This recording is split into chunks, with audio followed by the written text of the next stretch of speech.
¿Cuál es, según tu opinión, el sentido teológico de la historia? El sentido teológico de la historia, como dice justamente el sentido, la dirección de la historia, se inicia con la creación y tiene una dirección hacia Dios. Es decir, esto no es algo que se haya dado la historia de la humanidad en forma natural. Hay un creador que se reservó el inicio, el nudo y el final de la historia. Teológicamente esto se llama creación, redención y parusía. Aclaremos que la creación es, como dice el Génesis, todo lo que fue creado por Dios. La redención es la plenitud de los tiempos, la venida de Jesucristo. Y el final de la historia es la parusía o segunda venida, no suena bien el término, justiciera de Cristo en la historia. Pero es así, ya no es un Cristo que viene sobre un asno humilde que nació en el lugar más pobre, sino que ya es un Cristo con justicia, justiciero, con justicia y misericordia, porque hoy, por ejemplo, se habla mucho de misericordia, pero la misericordia va unida a la justicia. No hay justicia sin misericordia, ni misericordia sin justicia. Entonces, hoy Cristo es el Señor de la historia. El hombre piensa que por sus propias fuerzas puede dirigir a la historia o él mismo crear la historia. Pero nosotros los católicos creemos que hay un Dios que sigue siendo el motor y quien gobierna en este mundo. Y ahí saltamos a un tema muy interesante que vendría a ser, o viene a ser, es realmente la reyesía de Cristo en el universo y en el mundo, la reyesía de Dios. Este es un término rey del universo, que el Papa Benedicto en uno de sus libros lo explicó muy bien y lo profundizó más aún todavía. Para el Papa el reinado, la reyesía queda sujeta a un lugar muy acotado. Para él se tendría que hablar de la soberanía de Dios, de la soberanía de Cristo en el universo y en el mundo. Es un tema más amplio. Por eso es que hoy, y para esto cito al padre Castellani en uno de sus libros, cuál es su título, Cristo vuelve o no vuelve, en donde él hace toda una explicación, un desarrollo de este tema del sentido teológico de la historia. Y el padre hace una buena definición en cuanto que el mundo de hoy lo que padece es que ya se ha olvidado de Cristo, que Cristo no vuelve más, o pensar que Cristo no vuelve. Entonces, hoy el mundo, el hombre, vive preso de una inmanencia y se ha olvidado de la trascendencia. Este es un hombre que se ha creado a sí mismo y es un hombre para la tierra, es decir, es un hombre que quiere crear el paraíso en la tierra. Bien, lo que vos me decís es muy interesante. A propósito del paraíso en la tierra, la Internacional, ¿no?, que es el himno comunista, digamos, la canción habla de haremos paraíso a la tierra, literalmente, o sea, hay como una especie de... Y el cielo se lo dejaremos los gorriones. Sí, pero claro, pero es interesante que utilizan la terminología religiosa, o sea, no pueden liberarse de la terminología religiosa para hablar de la realidad terrena. Parece que es una forma de secularizar la doctrina religiosa del paraíso o de la plenitud, etc. Bien, el sentido, ¿cuáles son las fuentes que vos utilizás? Porque vos escribiste un libro sobre esto, muy lindo. ¿Cuáles son las fuentes que vos utilizás para desarrollar el tema del sentido teológico de la historia? Bien. Entiendo que el padre Castellani es uno de ellos, pero también, no sé, San Agustín, San Pablo. Claro, así es. San Agustín, en su obra maestra, según mi interpretación, en La Ciudad de Dios, él dice que conviven en este mundo dos ciudades creadas por dos amores. Un amor se despreció a sí mismo para amar a Dios, y el otro amor se alabó a sí mismo para despreciar a Dios. De esos dos amores surgieron las dos ciudades, o las dos banderas de San Ignacio. Esas dos ciudades, la ciudad de Dios y la ciudad del hombre, conviven en este mundo. Conviven, se mezclan y no están bien diferenciadas. Bien, entonces para San Agustín, en la ciudad de Dios, es una obra maestra, también es muy larga. Sí. Yo me acuerdo de haberla leído y es extensísima, trata todos los temas de la teología, pero este concepto de entonces que hay una ciudad de Dios y una ciudad del hombre, ¿no? Que son opuestas, pero están como mezcladas como el trigo y la cizaña. No es que haya fronteras físicas o de algún tipo de... Sí, entiendo que hay fronteras ideológicas, ¿no? Pero, y aún más, se me ocurre a mí pensar que muchas veces son la misma persona. Hoy hace una acción buena y esa acción se inscribe dentro del reino de la ciudad de Dios, y después la misma persona, de repente, ¿no? La fragilidad humana, que hoy de repente pertenece a una ciudad o edifica una ciudad y de repente está del otro lado. Sí, me parece a mí, es muy complicado. Es muy interesante esa acotación porque es complicado. Nos remite al pecado original. Claro, no es tan... El hombre quedó herido por el pecado original, y como quedó herido, justamente conviven dentro de sí dos fuerzas, que una intenta de hacer el bien y otra que lo vuelca al mal. Por eso, son como las banderas y de repente estás ahí, allá, y la frontera, como dice este escritor argentino que tiene Adán Buenos Aires, ahora es Marechal, sí, ¿no? Que dice que la frontera pasa por el corazón del hombre. Esas dos. Bueno, ya Orígenes en su momento había identificado la reyesía, el reinado de Cristo en la persona de Cristo, pero también dice que el reino de Dios se encuentra en el interior del hombre. Claro, y después Cristo habla de la paciencia de Dios, porque dice, hay una parábola, ¿no? Cuando aparece cizaña entre el trigo, vienen los servidores y dicen, vamos a arrancar la cizaña, y dice, no, porque si arrancas la cizaña, de repente puedes arrancar el trigo. Y entonces Dios, como que en su providencia, permite el crecimiento o el desarrollo de la ciudad del hombre, en el sentido, digamos, negativo, opuesto a Dios, también como bueno, vamos a esperar.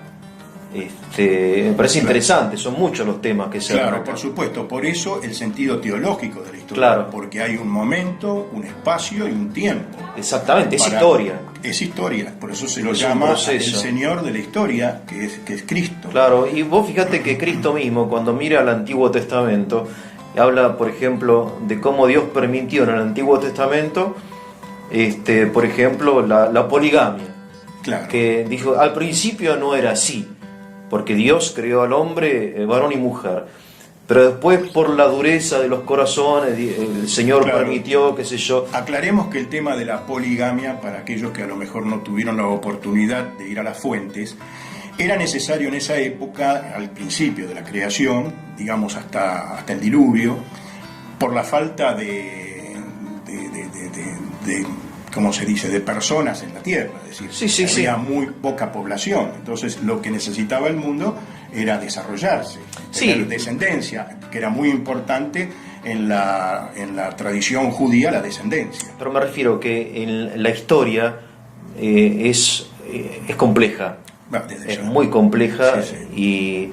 Y hay que tener en cuenta, y creo que San Agustín lo hace perfectamente, porque él también ve, creo, en los paganos como cierto cristianismo natural, ¿no? Cuando él hace una historia del Imperio Romano, etcétera, o de los filósofos griegos, de Sócrates, qué sé yo, ve como pertenecen a la ciudad de Dios sin pertenecer a la iglesia. Es un concepto más amplio que la iglesia. Sí, sí. Siguiendo con el sentido teológico de la historia, o sea, vos escribiste un libro donde un poco ves la historia un poco desde arriba, ¿no? Es muy difícil, pero como la vio quizás San Pablo, San Agustín, acá en la Argentina el padre Leonardo Castellani y tantas otras personas, y ven en el inicio de la historia esta cosa que se llama la caída, ¿no? El pecado original, que un poco determina la historia, porque la naturaleza humana a partir del pecado original queda herida, dice, ¿no? La teología. Así es. Y necesita ser redimida, ¿no? Me acuerdo, te lo digo porque no me quiero olvidar. Dice un santo oriental, dice que Cristo hizo 3 cosas: suprimió lo diabólico, restauró lo humano y le infundió lo divino. Así es. 3 principios. Sí, sí, sí. Extraordinario. Es la síntesis de la misión de Cristo. Suprimió lo diabólico, restauró lo humano y le infundió a lo humano lo divino. Ahora, para eso hay que tener en cuenta esto del pecado original, que creo que gente como Pelagio, vos en tu libro hablas de Pelagio. ¿Qué decía Pelagio propiamente? Pelagio, como tantas otras herejías, en principio ponía en duda la divinidad de Jesucristo, de nuestro Señor, pero él hizo hincapié en sostener que el hombre no había sido herido por el pecado original. Es decir, que el hombre no había caído. Si el hombre no cayó y no fue herido, no nace con una tendencia al mal, entonces no necesita ser redimido. O sea, si el hombre no cayó, no necesita la redención. No necesita un redentor. Es 1 más 1 es 2. Claro. Así es. Entonces, es el problema de la actualidad, del mundo.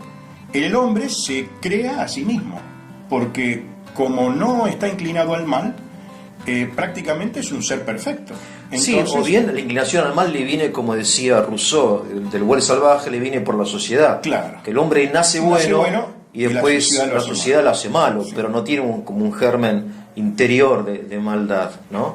Que eso es lo que un poco dice la teología católica, entiendo, ¿no? Cristiana, de que hay una caída. Hay una caída, sí, hay una caída y justamente esa necesita de un Salvador, claro, para recuperar, porque Cristo, como bien dijiste vos, vino en principio a quitar de este mundo o a darle al hombre, por eso la redención, la plenitud de los tiempos, le vino a dar al hombre las herramientas para poder combatir al mal.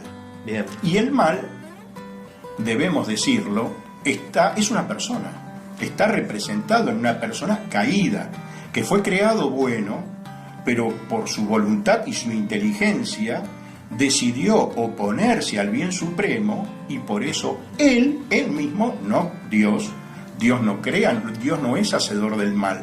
Es lo que está representado en el relato bíblico del Génesis por la serpiente, entiendo, ¿no? Claro, el relato, sí, por supuesto.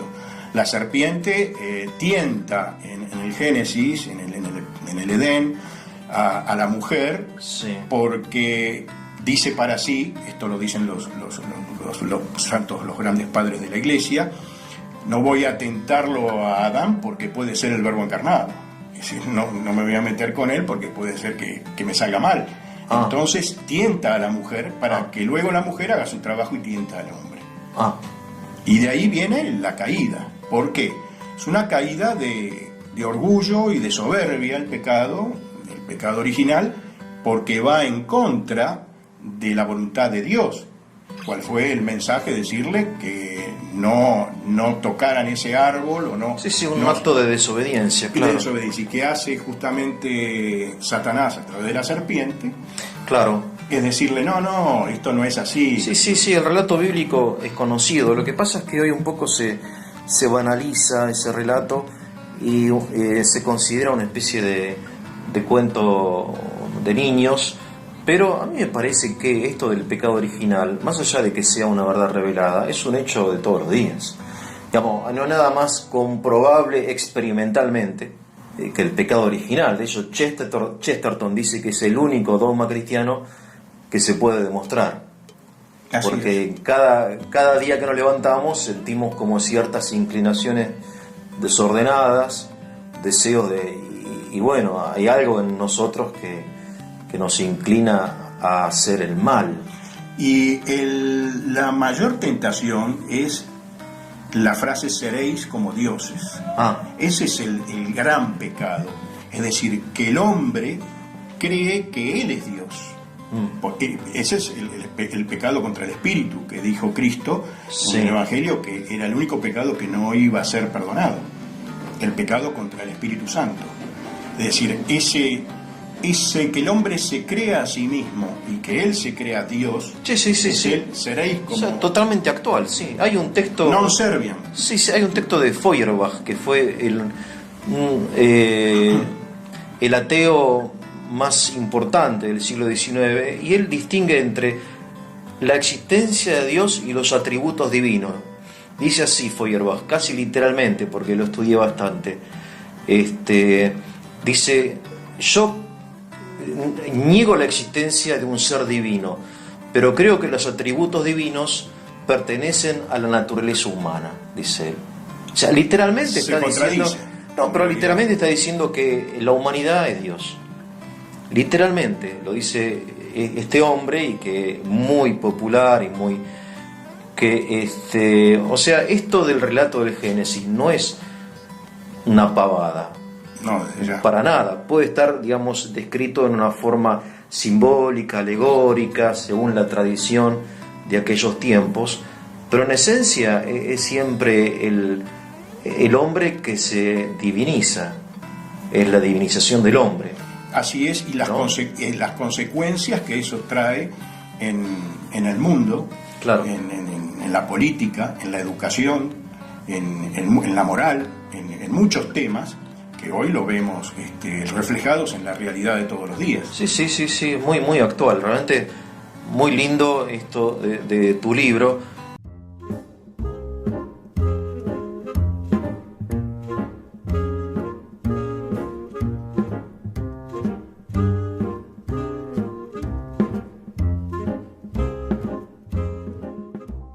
Cuando vos decís de la redención, es muy interesante, porque Cristo es la humanización de Dios, digamos, ¿no? Que Dios se hace hombre, en contra del hombre que se quiere hacer Dios. Es Dios que es humilde, que se hace hombre y nace en el pesebre de Belén, ¿no? Ejemplo de humildad, claro, y de obediencia al Padre.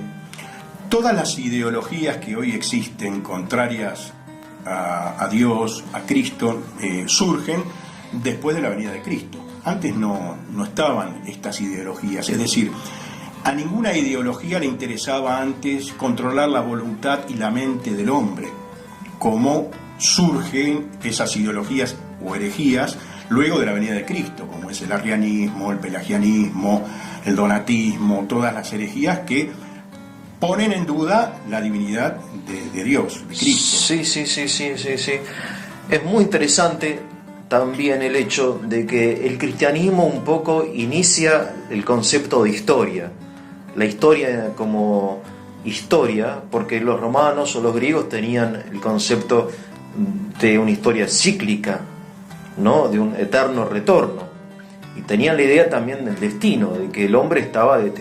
La tragedia griega es que el hombre no es dueño de su vida. En cambio, Cristo le recuerda al hombre que es libre, y que el hombre también es hacedor de historia, ¿no? Que es protagonista de la historia. Por supuesto, el hombre colabora en la creación, en todo el desarrollo de la creación. Claro.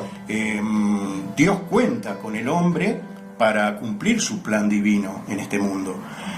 Y en cuanto a la venida de Cristo, el primer grito, la primer revolución, si así puede llamar, porque yo considero que hay 3 revoluciones, o muchos autores lo consideran, 3 grandes revoluciones, pero el primer grito revolucionario fue el del Viernes Santo, cuando Caifás le dice a Pilatos, en presencia de Cristo, este no reinará sobre nosotros, Esa fue el primer grito y la primera revolución encubierta. Luego las tres grandes revoluciones siguen, a mi juicio y de muchos autores, con el luteranismo, es decir, que da lugar al protestantismo o a la revolución de Lutero. Luego viene la Revolución Francesa y por último la Revolución Bolchevique o la Revolución Comunista en Rusia. Son las tres grandes revoluciones. La primera se puede sintetizar, dice Dios y Cristo sí, la Iglesia no. La segunda revolución, la francesa, dice Dios sí, Cristo no, la Iglesia no. Y la tercera revolución, ya inspirándonos en Nietzsche, dice Dios ha muerto. Bien, entonces en como un segundo capítulo de tu libro, Sentido teológico de la historia, las tres revoluciones de la modernidad, que van, primero, el luteranismo rechaza a la Iglesia, pero no rechaza a Cristo, y tampoco rechaza a Dios. El deísmo francés o la Ilustración rechaza a la Iglesia, rechaza a Cristo, pero no rechaza a Dios. Así es. ¿No? De hecho, Robespierre, el decreto del ser supremo y qué sé yo. Y la masonería también cree en el arquitecto, no sé qué historia. Y después la revolución bolchevique, que rechaza a Dios. Con un ateísmo formal. Y que por lo tanto rechaza al hombre. También, Ya, porque el hombre como criatura. El hombre como criatura, porque después de eso viene todos los acontecimientos históricos que nosotros sabemos. O sea, no es gratuito esto, sino hay consecuencias muy graves, históricas y antropológicas, ¿no? En tu libro hablas de Satanás, y en ese sentido no es muy moderno esto, porque la gente, por un lado, no cree mucho en esto de Satanás. Por otro lado, hay infinidad de películas sobre posesión diabólica. O sea, el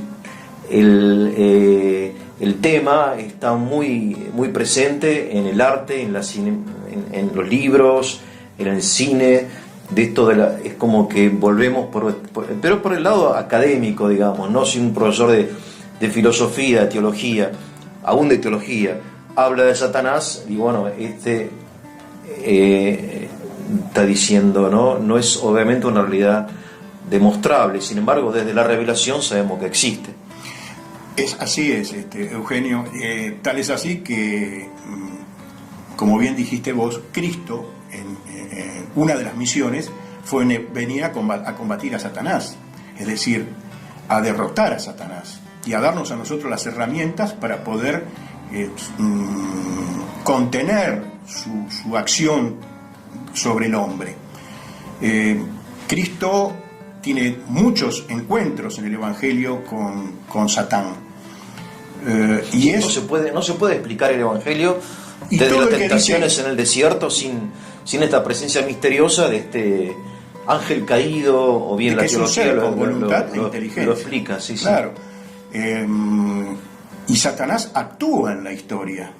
Actúa en la historia y Cristo le permite actuar en la historia. Ahora, yo estoy en contra de esta cosa que uno ve en algunas iglesias o sectas protestantes, de que hablan más de Satanás que de Dios.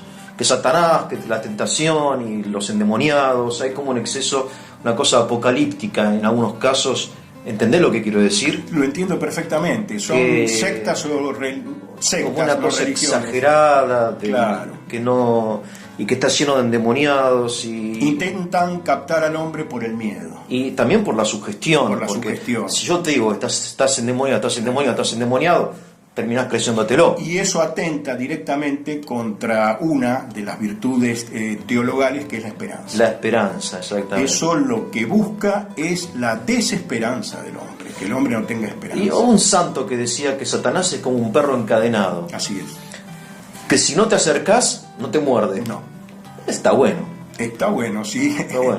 Es decir, pero lo que nos tiene que quedar en claro es que Satanás es un ser con inteligencia, un ser espiritual, no es corpóreo. Por eso cuando vos hablaste de las películas, hay mucha fantasía en todo esto de mostrarlo a Satanás con cuernos, con cara de cabra. No, pero cuando está Él se hace como dueño de un cuerpo humano y, bueno, Sí, la famosa película la posesión El exorcismo, etcétera. Sí, las Ese tipo películas de- agrandan un poco el tema. Yo me pude ilustrar o informar en este tema con dos grandes autores que son uno ya falleció, el Padre Amor, que era el exorcista de Roma, y el otro, el Padre Fortea.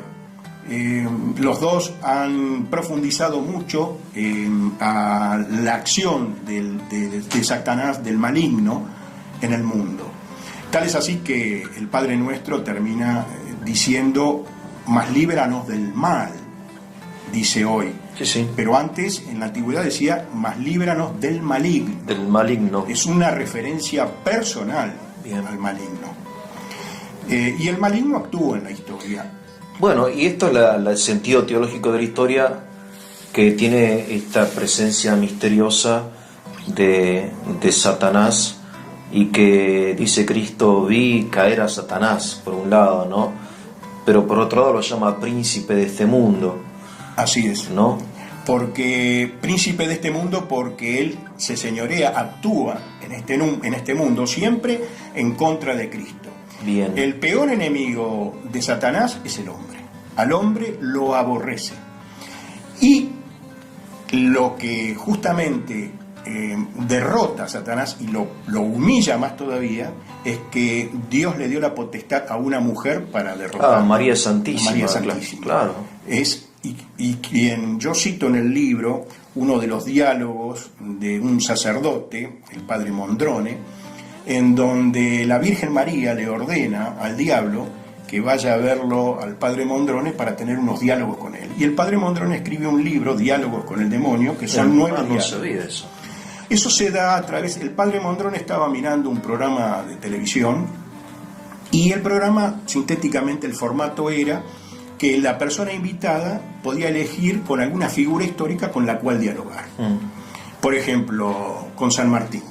Entonces, la producción hacía todo un análisis de San Martín y cuando venía el invitado le hacía preguntas de acuerdo al pensamiento sanmartiniano. Y se entablaba un diálogo. Hoy también hay, sí. Entonces, Mondrone dice: qué interesante, a mí me gustaría tener un diálogo con el demonio, porque él era exorcista. Sí. Bueno, no lo hago largo, Sí. ocurre un suceso Sí. en donde una chica se le aparece al padre y le dice: ¿cuándo vas a empezar a tener los diálogos conmigo? Y se va. Los diálogos que aquella me ordenó que tuviera con vos.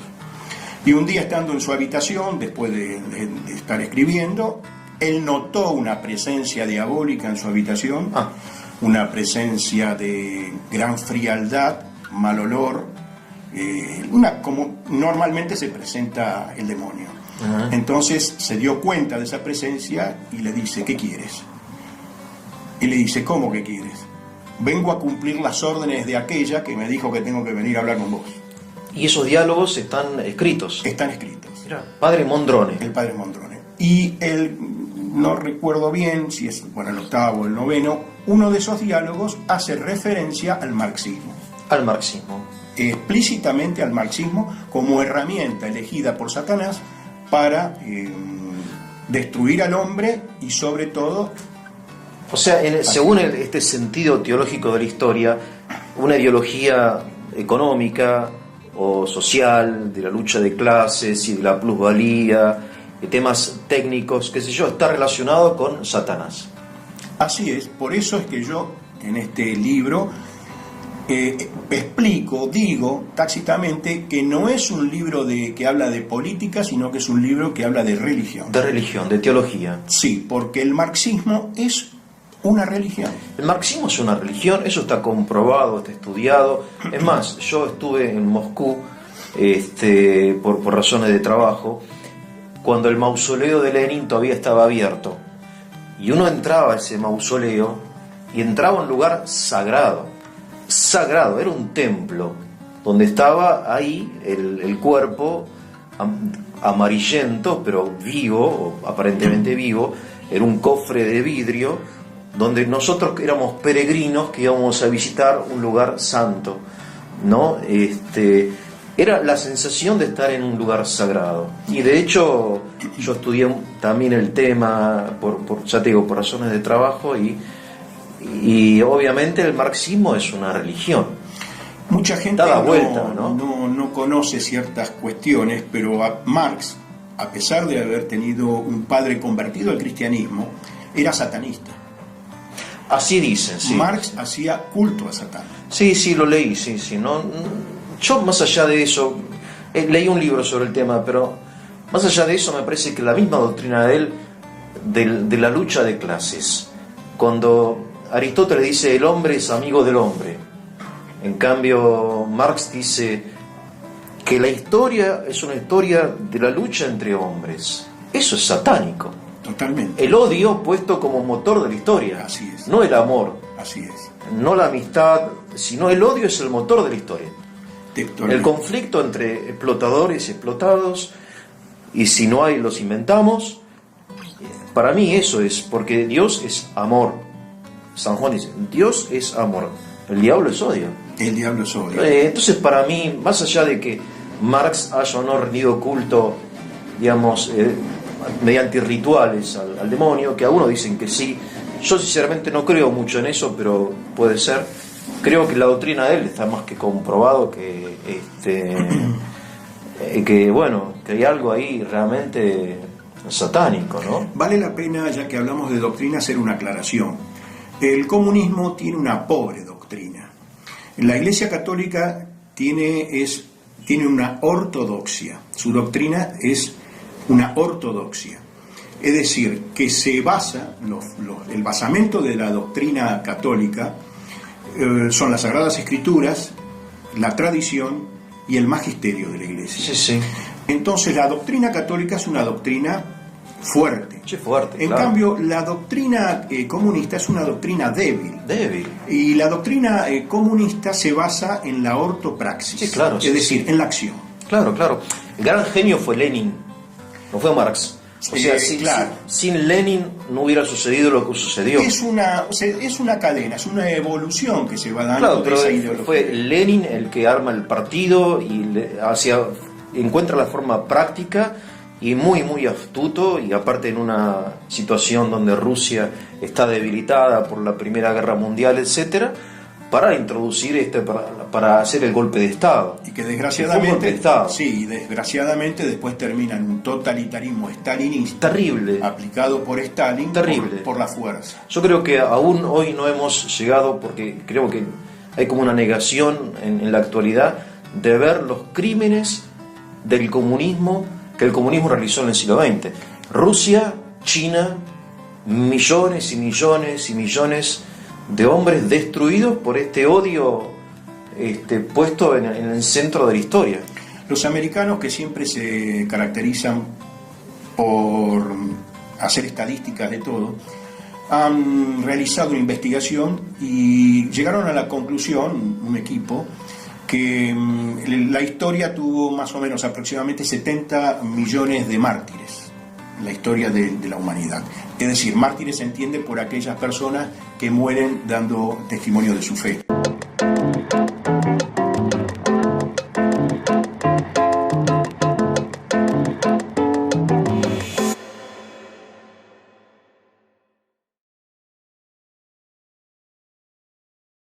Hablábamos en la pausa de los mártires de la Iglesia, y Juan Pablo II dice que el siglo XX es el siglo de los mártires, porque a causa del comunismo en la Iglesia hubo más mártires que en este siglo, en el siglo pasado mejor dicho, que en toda la historia anterior de persecuciones que sufrió la Iglesia en los primeros siglos. Así es. Hacíamos referencia de un estudio que determinó aproximadamente la cantidad de 70 millones de mártires en la historia, teniendo en cuenta que mártir es aquella persona que muere dando testimonio de su fe, de Cristo, y la mitad de esos mártires sufrieron la muerte en el siglo XX. Exactamente. Y a manos del comunismo. Exactamente, sí. Así es. Esto es para dar una idea de lo cruenta, de lo terrible que es esta ideología o esta doctrina comunista. Sí, es terrible. Está el libro negro del comunismo, que donde se describe detalladamente cada uno de estos pasos de la historia.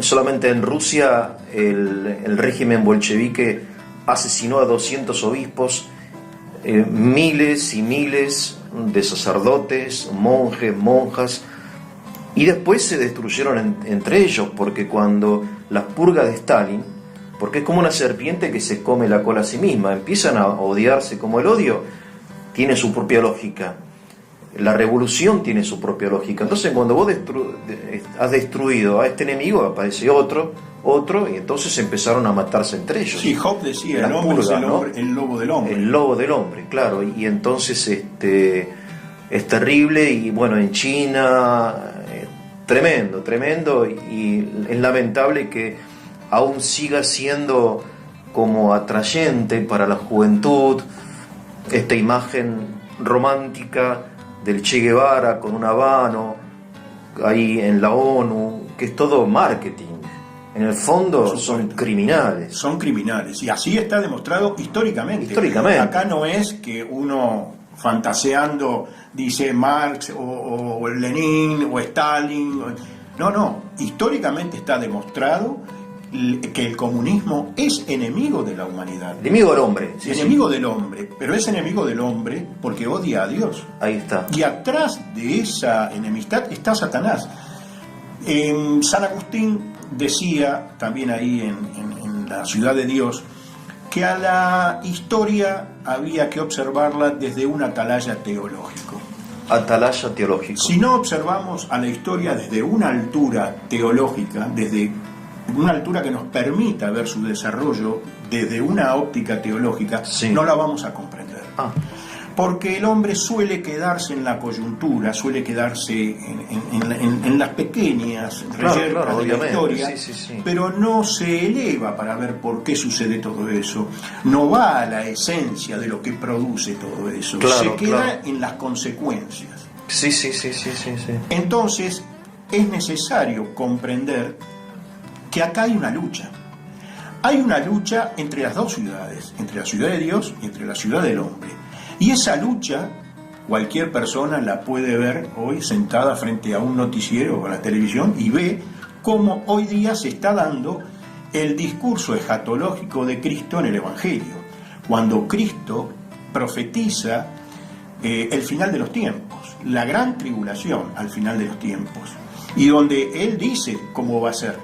Y es prácticamente, no digo que estamos al final de los tiempos, no digo que estemos al final del mundo, que es otra cosa totalmente diferente. Sí, a ver, cada generación para mí de alguna manera vive esta impresión del final de los tiempos. Entiendo que si uno lee a San Agustín, por ejemplo, ¿no? San Agustín es contemporáneo de el avance bárbaro en la Roma imperial. Para él lo sufrió en Hipona. Claro, y al ver que se destruye el orden romano, que él era romano también, era cristiano, pero era profundamente romano y latino y amante de su cultura, él decía, bueno, acá llegamos. Tocaste un tema muy interesante, ¿no? El orden romano. Claro, el orden romano que San Agustín ve como cae, y después no fue el fin del mundo. San Pablo habla lo mismo. El catejón, qué sé yo, y entonces en realidad no sabemos ni el día ni la hora, dice Cristo. Pero señales siempre hay, creo, en cada generación. Y nosotros tenemos la obligación de leer las señales en nuestra generación, creo, ¿no? El orden romano se sustentaba en la familia, en la religión, en el ejército y en la propiedad privada. Esos eran los 4 pilares del orden romano. El orden romano, según el padre Castellani, que lo dice en este libro, Cristo vuelve o no vuelve, él interpreta que llega hasta la Revolución Francesa. Sí.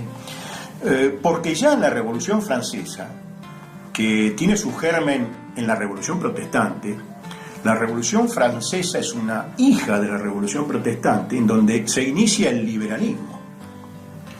Porque acá estamos hablando del comunismo, pero el comunismo no tendría la importancia que tiene hoy en el mundo si antes no surgió el liberalismo. Claro. Sí, entonces es como dos brazos, dos miembros de un mismo cuerpo, que se va dando en una evolución en la historia.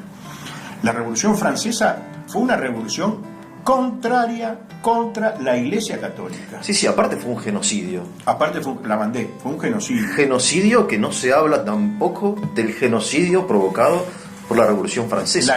Tremenda. La guillotina le cortó la cabeza a miles de monjas, de sacerdotes. No, pero no solamente ellos iban los generales, esto enviado por el comité, bueno, se me fue, y mataban mujeres, niños, todo, porque había que hacer un mundo nuevo. Claro, la revolución. De hecho, ellos renombraron los días de la semana, los meses. Así es. Año cero de la humanidad. Loco, desquiciado. No tan loco, porque hoy estamos nuevamente con el lenguaje inclusivo. No, bueno, pero está bien. Están queriendo cambiar el nombre. Pero ellos pensaban que esta revolución era el año cero de la humanidad. Y todo lo que no aceptaban, los que permanecían fieles al trono y al altar, tenían que desaparecer como, no sé, como parásitos o algo así. Es tremendo. Es tremendo, y así es como tal cual lo dice San Agustín. Si no se ve a la historia desde una óptica teológica, no se le entiende. Claro. El Renacimiento, por ejemplo, sin irnos muy atrás. ¿Renacimiento de qué? ¿En contra de qué es el Renacimiento? Nacimiento de un nuevo hombre. Todo contra Cristo, todo contra la Iglesia. El renacimiento de una nueva creación, de una nueva cultura. Y así se va en la historia avanzando a través de las distintas revoluciones a nuestra época actual. Sí, creo que tenemos que leer más a Leonardo Castellani, que es un pensador, un periodista, filósofo, teólogo, en fin, psicólogo, un hombre universal que lamentablemente es desconocido por muchos católicos. Leonardo Castellani lamentablemente es desconocido en nuestra patria. Es una pena, porque está siendo reconocido en España por Juan Manuel de Prada, que lo sé. Un gran admirador de Castellani.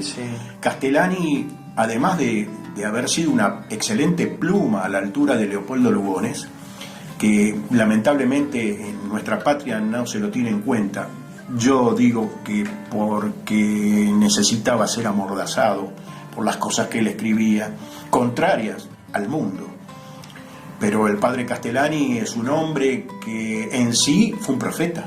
Sí, fue un hombre excepcional. Y él habló de nuestra patria. Tal es así que yo en el libro inicio, antes del prólogo, con dos frases de él, donde sintéticamente dice que aquellos que hoy se ocupan de sus pequeños problemas personales y no les interesa los problemas que están sucediendo, que están,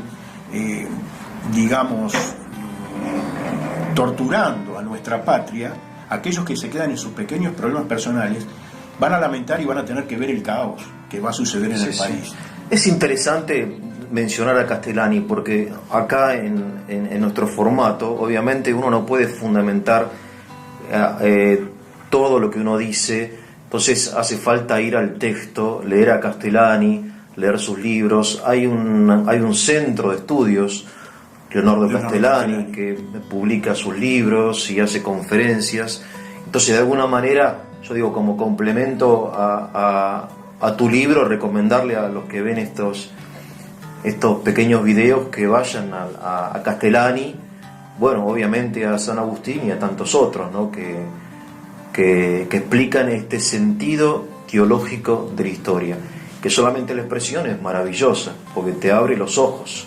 Uno deja de ver qué pasó, a ver, el dólar subió a 60, bajó a 59, o eligieron a este de presidente o aquel de presidente, sino que desde la atalaya, ¿no? Ve la historia. Y uno ve perfectamente la dirección.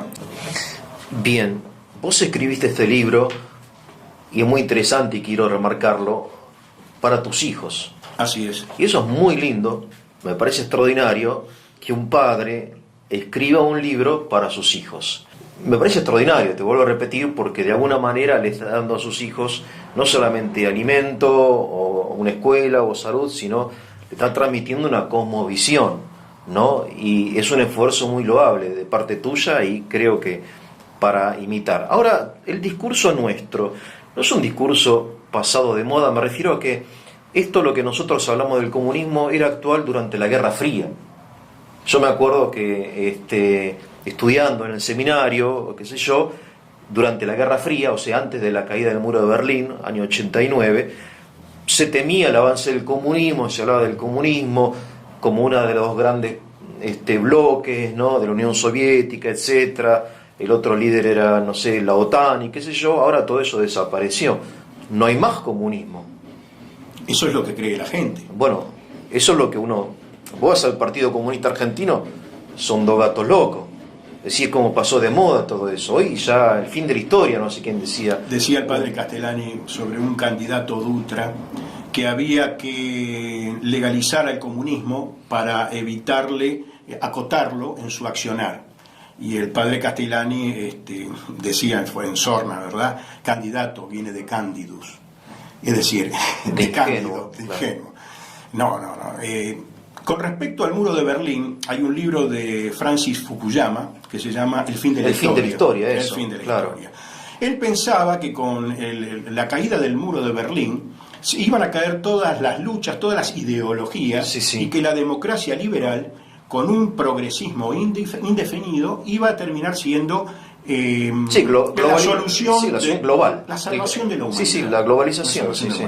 Y a partir de ahí, de la caída del muro de Berlín, en donde todo el mundo pensó que cayó el comunismo, tenemos que hacer una aclaración. Sí. Cayó el comunismo stalinista, el comunismo férreo, ese totalitarismo que no dejaban salir a las personas de los países, que se los fusilaban, que hay tantas películas y canciones. Pero el comunismo en sí como doctrina persiste, y quien lo introduce en Europa y desde luego en el resto del mundo es Antonio Gramsci. Gramsci, que nace en Cerdeña, es el creador del eurocomunismo. Gramsci sin renegar de Marx, toma las teorías de Marx y de Hegel, entre otros, y digamos que las redimensiona y las reorienta, le da un nuevo impulso, no a través de una imposición cruenta del comunismo como hace Stalin, sino a través de la cultura, algo más peligroso todavía. Gramsci, que es contemporáneo de Mussolini, crea el Partido Comunista Italiano, y por eso, por una serie de revoluciones, ¿cómo se dice?, de enfrentamientos que hay en Italia, Mussolini lo manda a la cárcel. Y él desde la cárcel escribe los cuadernos de la cárcel y las cartas de la cárcel.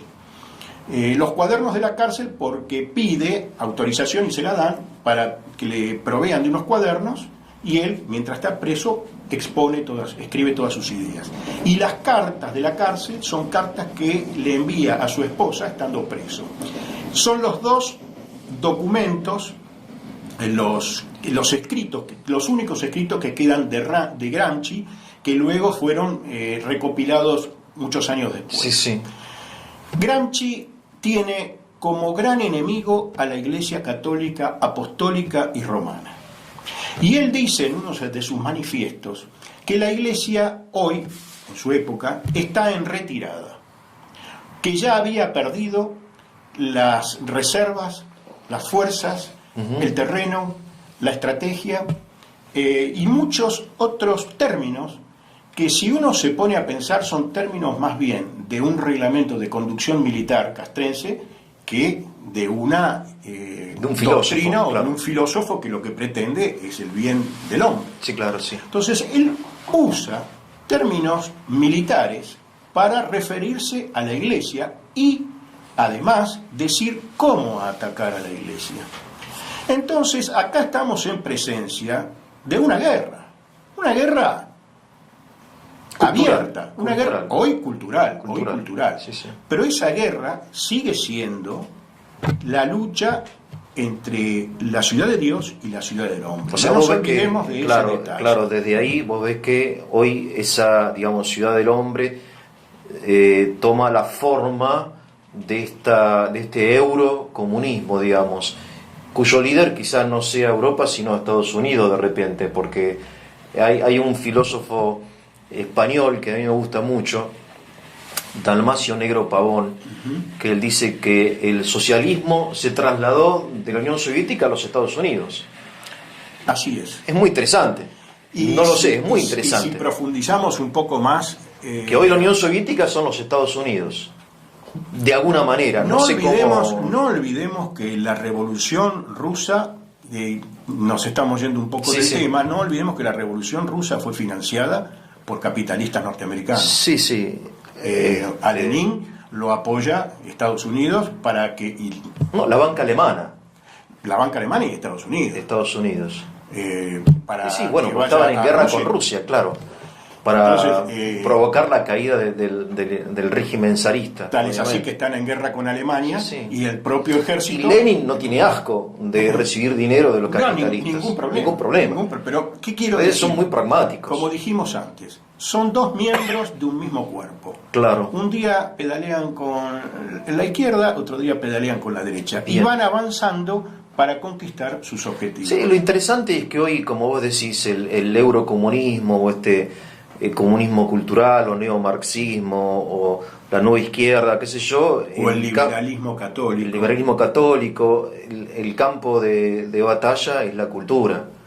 Es ahí donde se juegan los principios de la filosofía, la política, el derecho, la familia, etcétera, ¿no? Y ahí es verdad que la Iglesia, digamos, Gramsci tiene razón, que estamos más bien para atrás que para adelante. Y no nos olvidemos de lo que dijimos del el orden romano, que en muchas cuestiones está representado por la Iglesia, porque la doctrina social de la Iglesia hace referencia a esos pilares del orden romano, asume eso, luego de Constantino.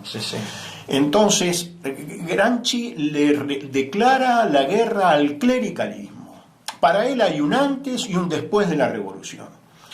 El clericalismo o la tradición, lo anterior, es lo que hay que destruir. Claro. Hay que llevarlo totalmente a tabla rasa y empezar de nuevo a construir para imponer una hegemonía cultural. Gramsci no propone libertad. No. Para nada. O sea, reemplazar la educación tradicional basada en los fundamentos de la filosofía perenne y del cristianismo, reemplazarla por esta cosa que no sé qué es, pero es eso. Acá hay un detalle que es, digamos, la esencia de todo esto, que Gramsci y el comunismo lo que busca es la inmanencia en lugar de la trascendencia. El hombre inmanente, el hombre que crea el paraíso aquí en la tierra. Claro. Y que nunca, ahora y en este momento. Y el hombre infeliz, porque el paraíso en la tierra es una utopía. Y con respecto a lo que es muy triste eso. Es interesante el tema de la hegemonía. Gramsci dice que hay que cambiarle el sentido común a la gente. El sentido común. Claro, porque el sentido común para Gramsci es la filosofía de los no filósofos. Entonces, él dice que la hegemonía no se tiene que dar ya en ciertas élites o clases sociales, sino que tiene que estar presente en todas las clases sociales. Esa hegemonía tiene que haber alguien que dirija la acción, la actividad. Es muy interesante, analizarlo a Gramsci, porque fundamentalmente el enemigo de Gramsci es la Iglesia Católica. Bueno, en Argentina hay un sacerdote que lo estudió mucho, el padre Alfredo Sáenz, que al final dice: yo terminé teniendo simpatía a Gramsci. Claro, porque habla bien de la Iglesia. No, porque en el fondo es un pobre hombre, qué sé yo, y que la verdad que la pasó mal en la cárcel. Bueno, yo me nutrí del padre Sáenz para... Pero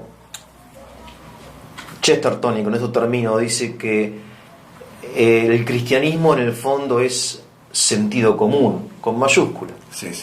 Con mayúscula, ¿no? Pero el sentido común es como... y bueno, esta gente, todo lo que va en contra del sentido común lo lo saluda, Por lo supuesto. felicita. Así es, hay ¿no? que cambiarle el sentido común a la Claro. gente. Por eso que- ahora los chicos no tienen que obedecer al maestro, sino el maestro tiene que obedecer a los chicos. Los padres tienen que cumplir los caprichos de los chicos en lugar de que los chicos obedezcan a sus padres, no sé, y así, etcétera, etcétera. Todo dado vuelta. Es Para un que intento permanente de darle vuelta a las cosas. Para que se entienda para alguien que a lo mejor no está en claro con esto. Cambiarle el sentido común a la gente, a las personas, es ni más ni menos que decirle qué pensar y cómo actuar en lo moral. Es un ejemplo, claro, es un totalitarismo. Es un cultural. lavado de cabeza, Lavado de cabeza. un lavado de cerebro. Sí, y los medios de comunicación chochos. En eso vamos.